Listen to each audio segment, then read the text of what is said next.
everyone, welcome back to Sunday Live Channel. Thank you so much guys for tuning in. Guys, beside Uthando Nesembu star Tobile Makhumalo Mseleku receiving backlash on social media after joining the Real Housewife of Durban, Makhumalo is also facing a problem of people faking her social media account, especially on Instagram. Makhumalo shared an endless list of fake accounts in her name. Some of these pages have more than 50,000 followers on Instagram and already scammed a number of people with fake events and training requesting upfront payments. One of Makhumalo's followers on Instagram told her she also wanted to tell her that someone is scamming people on TikTok using her name. On her post, she said, "Please guys, don't fall for these scams. Kindly report these pages. I will do the same. Thank you."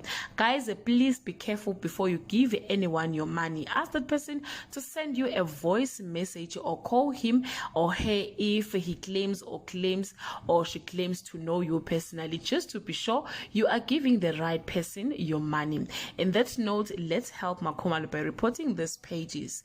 Makhumalo's page have more than 859,000 followers on Instagram. Less than that, it's not her. That's all I have for today. To leave your comment below and share your opinion. Bye.